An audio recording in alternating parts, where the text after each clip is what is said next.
नमस्कार। आज हम बात करेंगे मून फिफ्थ हाउस के बारे में। मून फिफ्थ हाउस में जब आपके वर्षफल में आएगा तब क्या रिजल्ट देगा।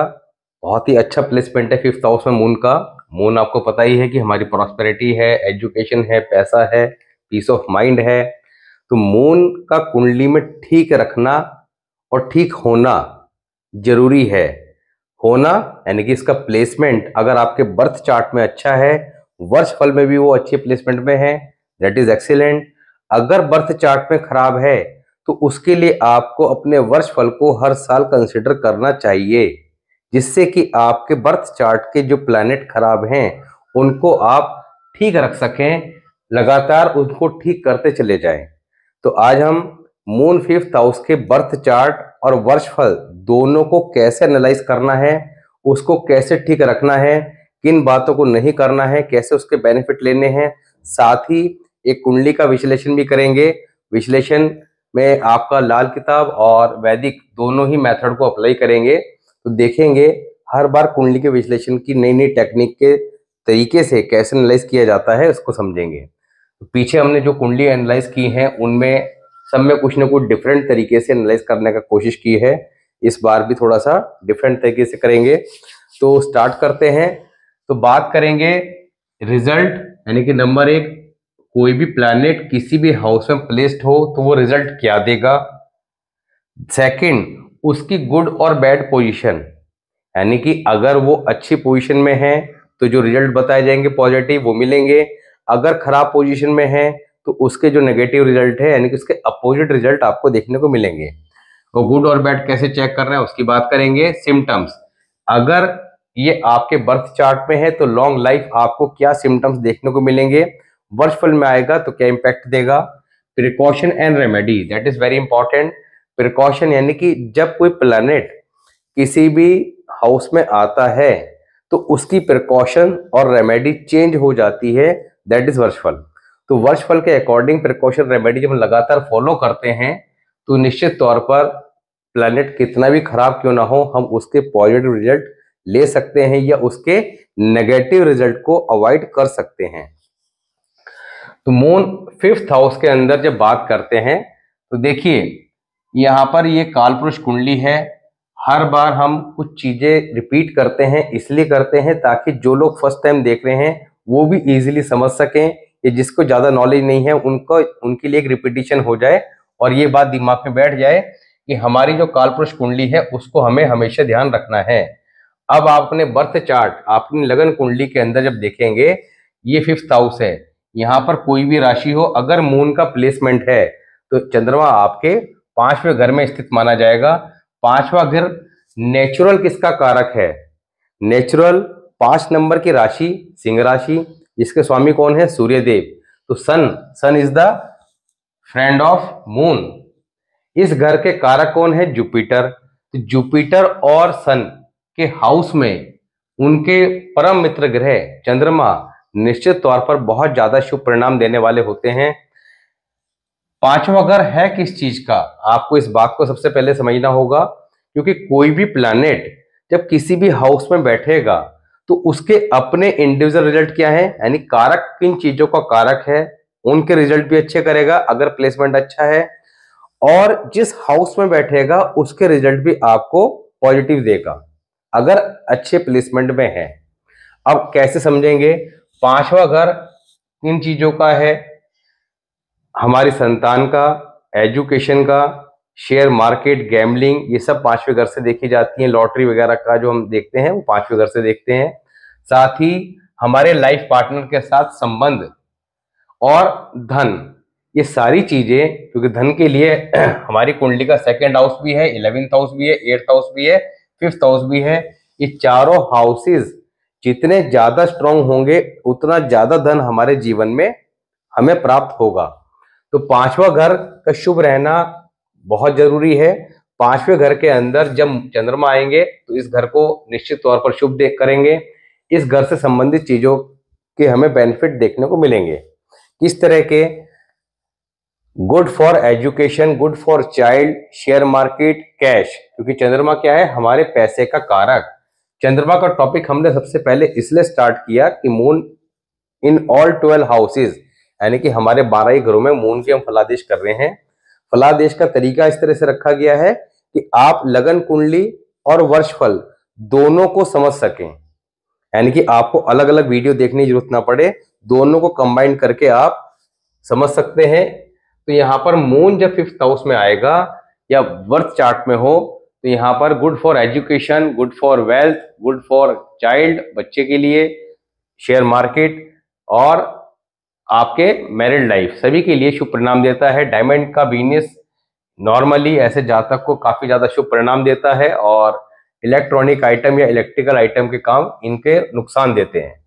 Problem in partnership, stomach upset, stomach इन लोगों का थोड़ा अपसेट रहता है और पार्टनरशिप में थोड़ा प्रॉब्लम रहती है।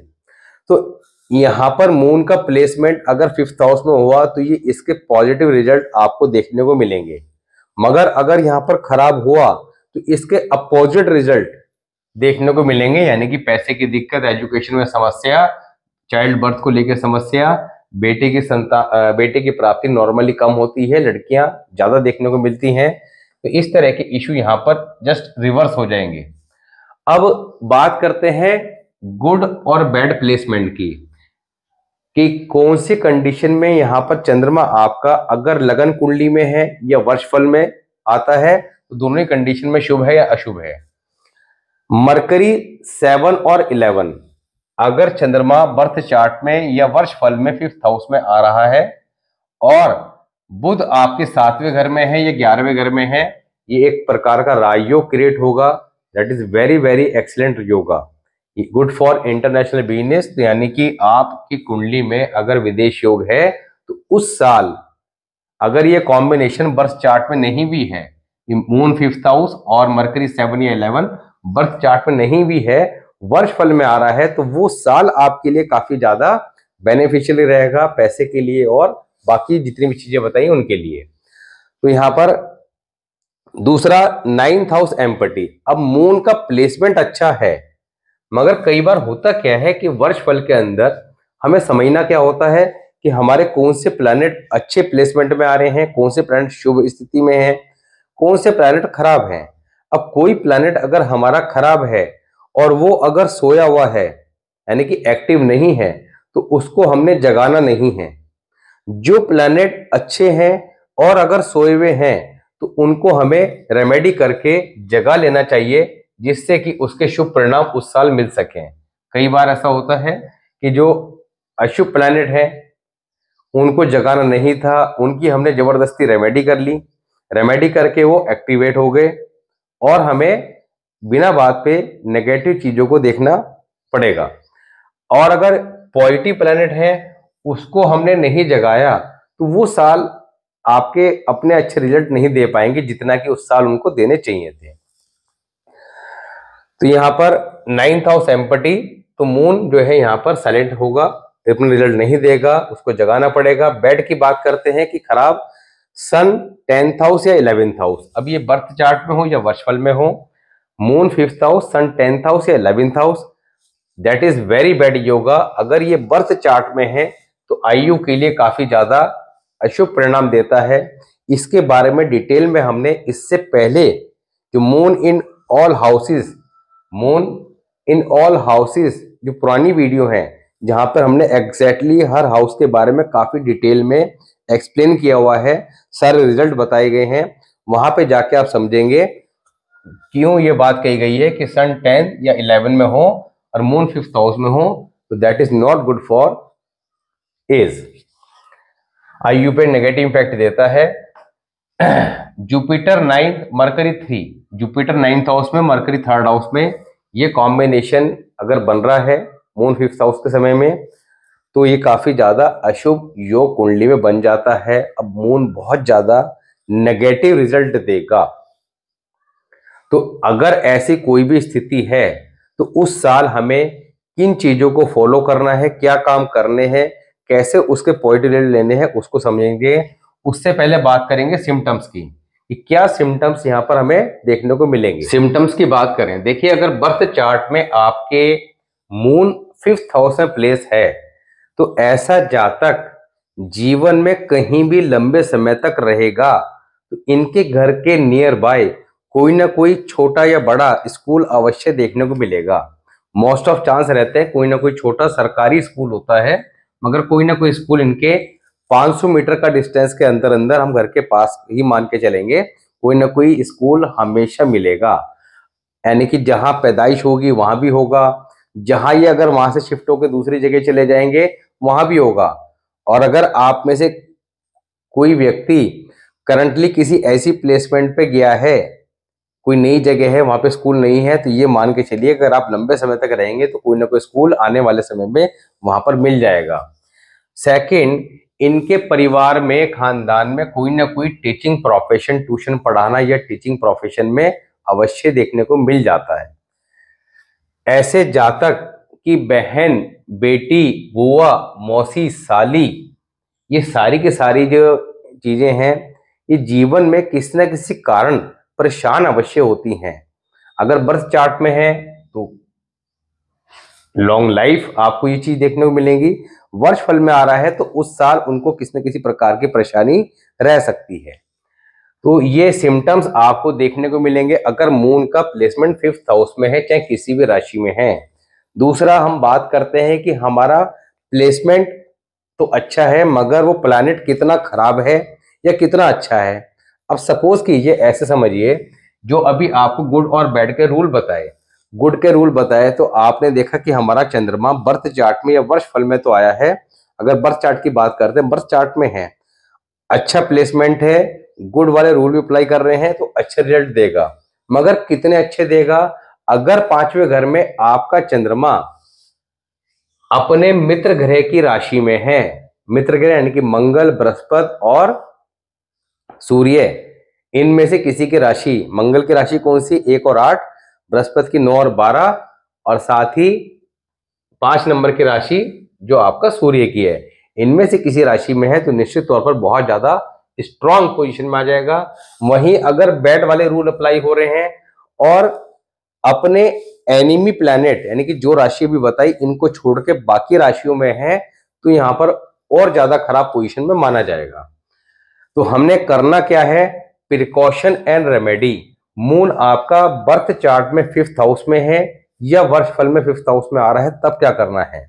नंबर 1, ऐसे जातक को कोई भी जीवन में कार्य हमेशा किसी की एडवाइस लेकर करना चाहिए, या किसी न किसी से एडवाइस करना, डिस्कस करना जरूर चाहिए। दूसरा, ऐसे व्यक्ति को अगर बर्थ चार्ट में है तो गंगा स्नान जब भी मौका लेके ज्यादा से ज्यादा करना चाहिए। तीसरा, अपने घर में गंगा जल रखें नॉर्थ ईस्ट डायरेक्शन में। दूसरा, नहाते समय एक ढक्कन गंगा जल अपने पानी में डालकर अवश्य नहाएं। सफेद कपड़े में चावल चीनी डालकर जल प्रवाह करें। ये वर्ष फल की रेमेडी है। इसको वर्ष फल के अंदर अगर मून 5th हाउस में आ रहा है तब करनी है, वो भी ये चेक करके कि 4th हाउस में कौन से प्लैनेट प्लेसमेंट है। अपनी बातें किसी को ना बताएं। नॉर्मली मून 5th हाउस वाले व्यक्ति के साथ एक समस्या ये होती है कि अपना दुखड़ा दूसरों के आगे रोते रहने की आदत होती है, यानी कि आपको अपनी बातें हर किसी को शेयर नहीं करनी है। कि जो बात आई जहां उठे, सारा दिन में 10 लोगों के साथ उठे बैठे वहां सबको हर बात बताते गए, इसको अवॉइड करना चाहिए। इससे आपका मूड और ज्यादा खराब होगा। 5 आम के पत्ते भगवान शिव को अर्पित करें सोमवार को, तो ये यहाँ पर बहुत अच्छी रेमेडी रहेगी। इनमें से ये कार्य आप कर सकते हैं लगन चार्ट और वर्चुअल के अकॉर्डिंग। तो आज हमने बात करी मून 5th हाउस के बारे में। अब एक चार्ट लेते हैं, उस चार्ट को एनालाइज करते हैं। आज हम बात करेंगे राकेश जी की डिटेल है 29 अक्टूबर 1977, 5:20 सुबह के जालंधर। ये इनकी लगन कुंडली है और ये वर्षफल अक्टूबर 23 से अक्टूबर 24 तक रहने वाला है। लगन कुंडली की बात करें तो कन्या लगन की कुंडली है। शुक्र और राहु 1st हाउस में प्लेस्ड हैं, सूर्य और बुध 2nd हाउस में, Ketu 7th house, Chandrama 9th house, Brihaspati 10th house, Mangal 11th house और शनि 12th हाउस। तो यहाँ पर ऐसे जातक कि एक तो एजुकेशन में 16 से 21 वर्ष की आयु के बीच में कोई ना कोई समस्या अवश्य आई होगी, 17-18 के आसपास, लेकिन एजुकेशन भी देखने को मिल सकता है। दूसरा, लॉट्स ऑफ प्लानिंग इनके मन में हमेशा चलती रहती है। कुछ ना कुछ दिमाग में चलता रहता है, अपने जन्म स्थान से दूर जाकर नॉर्मली ऐसे जातक तरक्की करते हैं, तो इनको हमेशा अपने जन्म स्थान से दूर जाके ही तरक्की मिलेगी। जातक के फादर थोड़ा सा जिद्दी स्वभाव के हो सकते हैं, पिता के साथ वैचारिक मतभेद और चैलेंज इन रिलेशनशिप भी यहाँ पर देखने को मिलते हैं। लाइफ पार्टनर के कोई ना कोई हेल्थ इश्यू, ऐसे जातक के खानदान में किसी न किसी की 2 शादियां अवश्य होती हैं। परिवार की महिलाओं के साथ किसी न किसी बात पे विवाद की स्थिति का सामना जातक को करना पड़ता है। जातक के घर में भगवान शिव की मूर्ति, शंख, शिवलिंग, झूले, इनमें से कोई ना कोई चीज अवश्य मिलेगी। इनको घर पे नहीं रखनी चाहिए। अपर फ्लोर पे रहना इनको काफी ज्यादा बेनिफिट देगा। सबसे इंपॉर्टेंट क्या है इस चार्ट में, अगर हम कैरियर की बात करें तो ऐसे जातक को अपनी 24 वर्ष की आयु के बाद कोई ना कोई एजुकेशन अवश्य लेनी चाहिए, क्योंकि 24 वर्ष की आयु के बाद ली गई एजुकेशन उसके जीवन में हमेशा उसको कमाई करके देगी, पैसा अवश्य देगी। तो यहाँ पर 24 वर्ष की आयु के बाद एजुकेशन लेना काफी ज्यादा लाभ देता है। ऐसे व्यक्ति को एक समस्या क्या रहती है कि इन लोगों को दूसरों का भला करने की बीमारी होती है, जो कि इनको बिल्कुल नहीं करना चाहिए, क्योंकि ये जितना जीवन में दूसरों का भला करेंगे, धर्म कर्म के कार्यों में ज्यादा इन्वॉल्व रहेंगे, उतने ज्यादा जीवन में दुखी रहेंगे। इनको अपने घर के अंदर किसी प्रकार का कोई टेम्पल भी नहीं रखना चाहिए। टेम्पल से मतलब यह है कि मूर्ति, शंख, शिवलिंग इत्यादि ये नहीं रखना चाहिए। भगवान की फोटो रखें, धूप बत्ती करें, दैट इज ओके। तो यहाँ पर इनका जो प्रश्न था वो था आपका कैरियर को लेके। अब कैरियर को ठीक करने के लिए कुछ काम इनको परमानेंट करने पड़ेंगे और वर्षफल के अकॉर्डिंग रेमेडी करनी ही पड़ेगी, क्योंकि ऐसे जातक का मन जीवन में स्थिति कैसी भी हो, किसी न किसी कारण चिंतित परेशान अवश्य रहता है। तो यहाँ पर इनको करना क्या चाहिए? नंबर 1, अपने गले में एक शुद्ध चांदी की चैन अवश्य पहन के रखनी चाहिए। दूसरा, इनको एक चांदी की ठोस गोली अपनी जेब में या चांदी की चैन में पेंडेंट बनाकर पहन के रखनी चाहिए। तीसरा, अपर फ्लोर पे इनको रहना चाहिए, ग्राउंड फ्लोर पे नहीं रहना चाहिए। और इसके अलावा ऐसे जातक को पीले रंग के वस्त्रों को अवॉइड करना चाहिए। चौथा, अपने नहाने के पानी में डेली कुछ गंगा जल डालकर एक ढक्कन डाल लिया और उससे स्नान करना। नहाने के बाद भी कुछ गंगा जल की छींटे अपने ऊपर डाल लेनी, ये कार्य अवश्य करने चाहिए। तीसरा, अपने सीधे हाथ में पुखराज की अंगूठी या गोल्ड का कड़ा भी पहन सकते हैं, नहीं तो तांबे का कड़ा अवश्य पहन ले बिना ज्वाइंट का, संडे के दिन। तो ये कार्य लगातार करें। माथे पे हल्दी या केसर का तिलक लगाएं जीवन में ग्रोथ लेने के लिए। बात करते हैं वर्षफल की। वर्षफल के अनुसार क्या करना है? इनको हर मंगलवार पीले मीठे चावल बनाकर हनुमान मंदिर में भोग लगाकर वहीं पे जो लोग बैठते हैं उनको बांट देने हैं। ऐसा हर मंगलवार करें। दूसरा, इनको डेली डॉग्स को कुछ ना कुछ फूड ऑफर जरूर करना चाहिए। और तीसरा, छोटे बच्चे होते हैं उनको या तो बर्फी या फिर आपका स्टेशनरी की कोई आइटम, पेन, पेंसिल, रबड़, कटर, ईटीसी, इनमें से कुछ ना कुछ डोनेट सोमवार के दिन अवश्य करें। साथ ही इनको 8 सूखे नारियल बुधवार को सूर्य अस्त होने के बाद जल प्रवाह कर देने हैं। सूखे नारियल, जटा वाले नारियल जिनका पानी सूख जाता है, वो सूखे नारियल वो अवश्य जल प्रवाह कर दें। तो ये कार्य ये अवश्य कर लें। ये कार्य करने से इनको लाभ भी होगा और शुभ परिणाम देखने को मिलेंगे। तीसरा, एक काम और कर सकते हैं, एक 800 ग्राम गाजर हर शुक्रवार मंदिर में डोनेट कर दें। तो ये 2-3 कार्य वर्चुअल के अकॉर्डिंग करें और लगन कुंडली के अकॉर्डिंग अपनी चीजों को फॉलो करें, तो निश्चित तौर पर आपको लाभ और शुभ परिणाम देखने को मिलेंगे। कपिल जी, आप इसको कीजिए। कोई डाउट हो तो आप कमेंट सेक्शन में मेंशन कीजिएगा। तो आज हमने बात करी मून 5th हाउस के बारे में। नेक्स्ट वीडियो में नया टॉपिक लेंगे, थोड़ा डिफरेंट ले सकते हैं। अपने कमेंट्स आप मेंशन करते रहें। कोई भी आपकी क्वायरी हो कमेंट सेक्शन में मेंशन करें, कमेंट्स आपके पढ़े जाएंगे। जो भी आपके डाउट्स हैं उसको भी कोशिश किया जाएगा नेक्स्ट वीडियो में क्लियर करने का। तो मिलते हैं नेक्स्ट वीडियो में, तब तक के लिए नमस्कार।